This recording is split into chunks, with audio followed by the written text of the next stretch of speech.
Now let's move to Mark Harmsworth. He is our small business director and researcher. Mark, let's start. We were going to talk taxes with you.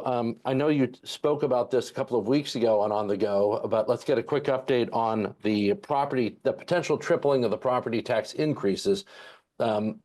This is the ability of local governments and other regional governments to be able to triple the amount of increase that they currently can increase your property taxes. This one's particularly near and dear to me because I so loathe my property tax bill and how much, I mean, it has increased vastly beyond what what my salary and other things and the ability to pay. It keeps eating up a larger amount of my income, and it is astonishing to me over the course of the last 10 years how things have changed. But let's set my problems to the side. What's the bill look like? What are you hearing about it? Well, don't belittle your problems, David. Everyone's going through it. My property taxes are now double what my first apartment's rent was, and yeah, I'm just paying. My kids are through school now. I suppose you could say that's a NIMBY, but what am I paying for? Street lights, the roads, which I've done through my municipal side of things. So this is just a huge cash grab. The bill that you talked about, 1375, right now has stalled in committee, which is maybe a good sign or a bad sign. Sometimes these bills are used as trading bills later in the session. They're called link bills, and maybe the person that loves that bill will want that bill to go through. And they will, and you have to forgive my video. It seems to be jumping around here for some reason. If I keep zooming in and out, it's because I'm the Flash from Marvel or something like that. It's very 80s. It's very kind of an 80s music video Right. treat there. Yeah. Yeah, for those who just joined, my camera, as all tech does, decided to patch itself just as I connected to the meeting. Yeah. So this particular bill right now we're limited by 1% at the municipal level, and what it would do is allow them to go up to 3% or CPI plus that bank capacity. So you could see a max of 3%, but basing the property tax increase potential on CPI rather than GDP that it's currently based on will cause much larger, much more generous percentage. So you could see 3% per year plus any bank capacity. A bank capacity is if the city hasn't taken that percentage prior to Oh. a prior year, they can just add it on later. So, I so was you, unaware of the bank capacity. So they can now, do they have to do something to bank the capacity? Would they have to pass something to bank it, or is it automatic so that at any point whoever happens to get elected could say, you know what, we've really missed an opportunity to raise taxes over the last 3 years. Let's do it all at once. yeah. So your council may be more on the conservative side and live within its means and do really well and not increase taxes as my city has, Mill Creek, over the years. And then this year they went for the full bank, and I think it was 7%. They actually only passed a 1% increase in the end, and to the city that's $40,000. Why they couldn't find $40,000 in the budget to cut rather than raise that 1%, I don't know. But that's where they could go. So if you've had a city that's been conservative that maybe flips at some point, they could come back and grab all that money from previous years, slap it on that 3%, and they can do pretty much whatever they want at that point. They're also Just the other problem with that, the way I see it is, it diminishes the incentive to be careful, right? I mean, if you're in that government and you have this bank and you're a little less worried about, spending beyond your means for the down years, because when the down year hits, you have this bank that you can go draw from. And I think that that's another thing people need to think about when it comes to times they're a little tough right now, but we're not in a recession, right? And we could easily, it's a cyclical thing. It's going to happen again. And having that piled on with new taxes would be a tough place to be. So who gets elected at the local level will really matter in that yeah. circumstance. Yeah. And And don't think if you're in the county that you're immune to this. They're looking at passing a utility tax on you as well. So they're trying to do some other stuff at the county level. So your county government can pass new taxes on you on top of that. So we have to be careful. A lot of the taxes that are being proposed this year by the legislature are they increase the cap. So there is a cap on how much a local municipality can tax you, typically with sales taxes specifically, but some other things as well. And so they're trying to add it to the top of that cap. You know, sales tax in Mill Creek and Linwood is actually almost the highest, if not the highest in the nation, at a 10.4 or 10.5%. I forget the exact number right now, but it's up there. And so they can't go much further unless they increase the cap, which the legislature is currently doing or attempting to do. Let's move to the wealth tax. There's been a lot of talk, even some national attention on Washington State for Governor Inslee's initial proposal for a wealth tax. New governor, Governor Ferguson, suggested that he was not, he thought that that wealth tax was a bit fanciful, not likely to get past him. Where are we at on that? And is there any movement that you've seen in Olympia on the wealth tax? And I guess we should give a quick, brief explanation of what it is. Yeah, it's basically 1% on your assets valued at 100 million or over. So that sounds like a huge amount of money, but as you know, in Olympia, that 100 million will go from 100 million to 50 to 10 to 5, and then suddenly you're being taxed because you have a home that's worth $1 million, and you're going to be taxed at 1% on everything that's valued over that. And that's your entire asset base. So if you've got investments or stock, and if you've got 100 million, then I'd like to go out to dinner with you. Um, but Is you that know, realized assets, Mark, or unrealized assets? Like, unrealized assets. So this is just investments that you've okay. got. So you go, let's say you can afford to go $100 million in stock.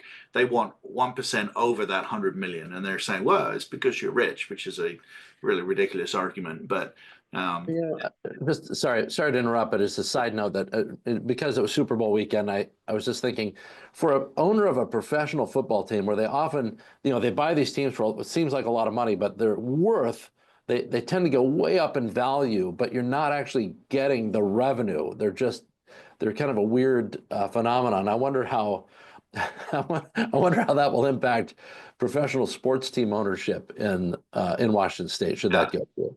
I mean, if let's say they drop it down to 5 million, which sort of gets you into the range of, oh, I could kind of see how that would happen. Let's say you get a mortgage and you're able to buy a $3 million house. Good for you. Awesome. And that house doubles in value. Well, now you're being taxed on $1 million a year at 1%. And you don't even own the whole thing. So this is how ridiculous. Now, the good news is it looks like it's not going anywhere. Folks like Nick Hanauer, the liberal that spends a lot of money attacking great policy ideas in our state, even he came out and said, this is a ridiculous idea. If you've got $100 million, you're just going to move your assets to a different state to avoid the tax, which is absolutely true. That's what will happen.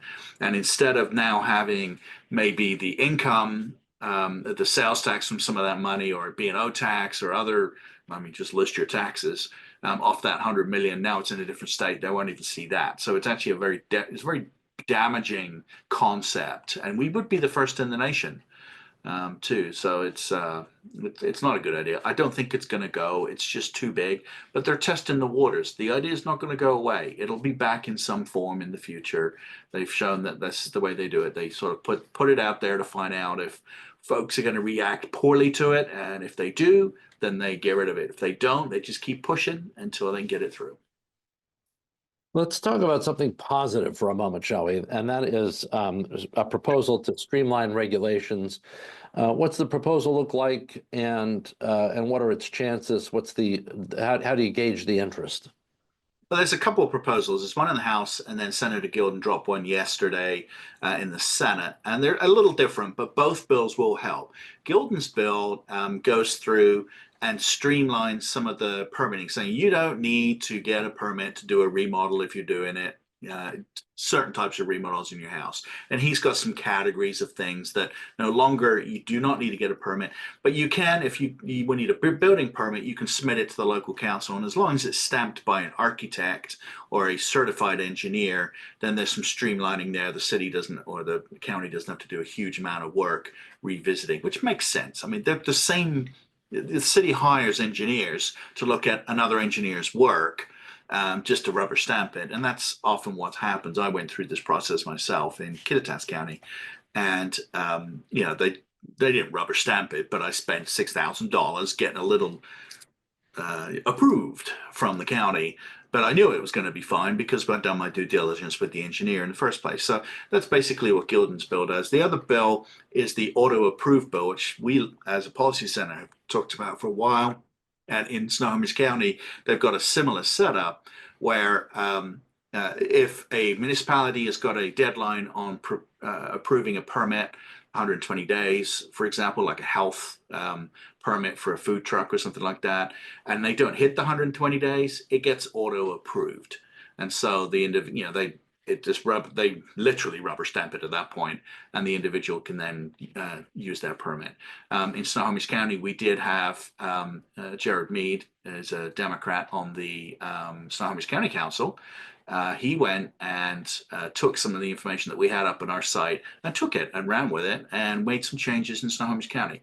So this bill at the legislative level is a similar kind of concept, where you can get some of your fees back as well in that process. So it's a good bill. These two bills will certainly help reduce the amount of red tape you have to go through as a business owner and a property owner.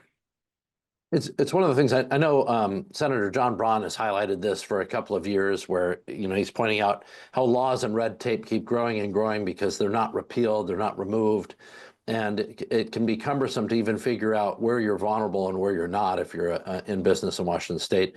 I mean, he stacked up, I forget how many books, but it was like, The Lord of the Rings, the Bible, War and Peace, and you name the book, just stack it up. And, and we're adding, thousands of pages a year to these regulatory environments that make it very difficult. So having something to streamline those things is a very good idea, I think, or you leave too much. There's too much leeway there where people leave themselves vulnerable because they don't know what the law is, and it's difficult to wade through. So it's heartening, I think, to see there could be some progress in this area. Yeah. And I'll jump in here, sort of squirrel just a second here. There was some legislation that was passed just a couple of years ago that requires employers to put salary ranges on job advertisements. So the bottom of the range and the top part of the range. And we were against that at the time. We wrote against it. And now what we're seeing is all the trial lawyers, they're looking for job advertisements without salary ranges on them, having people apply, and then suing those companies. And there's several lawsuits ongoing right now where they're suing these companies because they didn't comply with state law. Every small business owner I interact with, I remind them that they need to put their salary ranges on their job ads because there's lawyers out there that will, attorneys that will go after them if they don't. And the compliance, hardly anyone knows this. And I'm sure the folks on the call, I just went, what? I got to do that? And yeah, you do. And if you don't, and you end up in a bad situation, you're going to get sued. Yeah, I mean, I wish it was easier to put forward an initiative in circumstances like this, because you'd think you could just have hey, can we give people a warning or two before they get sued? I'm sure it would be less popular among the trial lawyers, but it seemed to make more sense. Yeah, in this case, I think there's an effort going on. I think there's been some realization that maybe it was a little harsh, and if they correct this within 30 days, then after being notified, then the problem should go away. But yeah, this is unintended consequences or intended consequences. Well, real quick, speaking of intended consequences, there's, Washington State's famous for having one of the highest minimum wages in the country. And yet we were talking just before the broadcast, and you mentioned that there was an effort again to raise the minimum wage again. And I said, well, wait a second, I thought the minimum wage increased with inflation, but this is something that we go beyond that. Why don't you tell us about this latest proposal? Yeah, this would bump it up to $25 by, I think it's 2031 or 2032. It's just early 30s. I don't know if it's moving right now, but again, this is one of those bills that could go at the last minute. So we really need to pay attention to it. It's 1181. Pay attention to this bill, because at $25 you can kiss the hospitality industry goodbye. You pair that with the lowering of the ABV from 0.08 to 0.05, which is a bill that Senator Lovick has sponsored. And you might say, well, that's a good thing. You don't want drunk drivers on the road. Absolutely. But what does that do to the hospitality industry? It will damage it, because a lot of people will just stop going to restaurants. So you pair that with a $25 minimum wage. I spoke with a server, a gal that has been in the hospitality industry for many years. She's actually up on PragerU. She has a video up there. I'm sure we can find a link for it somewhere. And she talks about when Seattle raised its minimum wage to $16, how she went from 6 days a week and she was making good money with tips. And then she dropped down. She's now working 4 days a week with tips. She's now working 6 days, 2 jobs, just to pay the bills. And it's because of the surcharges that have been placed. Many people are just not tipping anymore. That's what happens. You raise that minimum wage up there to 25, and there will be less hours, less jobs. These employers won't. They'll put that surcharge on there to cover the minimum wage. And there's also other legislation to exclude certain fees and things from the tip portion. So what that's trying to do is stop employers from, hey, you raised it to 25, now I'm going to do 25 in tip or 25 in surcharge. I mean, you could be looking at 30, $40 an hour for some of these things. People are not going to go out and eat anymore. It's just going to be too expensive. And because these restaurants are going to have to raise their prices to cover the additional costs, $50,000 a year for a hospitality person. That's even before tips. I'd like to get rid of that whole tip pooling phenomenon where some of these restaurants go. And I'll never forget my sister telling me about, when she was a waitress, having everybody pool their tips. And she was upset because she would have the most tips, over and over and over again, and always end up with less. And I was like, well, that's socialism for you, But Yeah. the idea, people are giving it to one person and then have a third person come in and say, no, we're going to take this from you. It's like, who's getting tipped? Is it the employer who's getting tipped, or is it the server who's getting tipped? And if it's the server, then we shouldn't be taking that away from them so that somebody else can do whatever they want with it. Unless they wants to be taxed on it, so. If they provide good service, they should receive it. And even the surcharges, a lot of that money goes to the restaurant. Only a smaller percentage goes to the server themselves, and they do some back of the house stuff as well with that too. So that's why these hospitality servers, where they have that charge, are struggling. So if you've been to a restaurant, I've done it. I thought, oh, there's a charge here now, and I'm assuming that that's going to be the tip charge, but it's not. It's to cover the additional costs from the state. Well, I want to thank everybody for watching. Thank you, Mark, for joining us today. And I hope you're paying attention to our report card for Washington's future. We've been releasing the report cards over the last 3 weeks. We have another one coming out later this week on education and where Washington State really is. There's a lot of talk about, how Washington State's a leader. We're a leader when it comes to climate change because we have some policies out there. And it turns out if you look, as our report card does, you look at the policies, it turns out they don't work. So we're not really a leader in a lot of environmental areas where we think we are. When it comes to the business climate, as you might have guessed from what Mark was just telling us, we have a long ways to go before we're the friendly mecca of entrepreneurship that people thought of when they think Seattle and startups and all the opportunity of Seattle. There's been a lot of plaque buildup, so to speak. I'm mixing metaphors here, but there's a lot of plaque buildup of our potential. And so our research staff has looked at the last 12 years. They've come up with trends and metrics, and we're sharing them with you and with media and with legislators so that we have a new baseline to see, from here, where do we go? Have we been on the right path? And if we haven't, we need to take a look at new solutions that actually do work. And so we really appreciate you. We've got a number of videos on our YouTube channel that describe some of this work, as well as infographics and other things on our social media channels. And you have made some of those a big hit. We urge you to, if you haven't seen them yet, or more importantly, if you haven't shared them yet, make sure you share them with your friends, family, maybe even your legislator if you want to, make sure that they get that message as well. and let them know that, hey, you're taking a look at this. And it might be shocking too, because you look at where Washington once was. I think we were fifth in small business or in business climate, fifth in Washington State, back in 2012 or so, or 2014, and now we're sixth worst. So pretty dramatic changes that have happened in the state over the past 12 years. So I'd urge you to take a look at that and watch for our education release later this week. Mark, as always, thank you, and we'll see you again on Washington Policy on the Go, and thank all of you for watching. If you missed any portion, or if you want to share a portion of this, you'll find it on our YouTube channel. We'll provide a number of clips and also the full broadcast, and it's also available via podcast wherever you listen to your podcast. So thank you for joining us, and we'll see you next week. Oh, for our live event. Washington Policy on the Go is live next week. So if you want to come to Seattle to our offices and be a part of that, you're welcome to do that as well. Just go to washingtonpolicy.org, go to our events page, and you can register for that. So we hope to see you there. Thank you.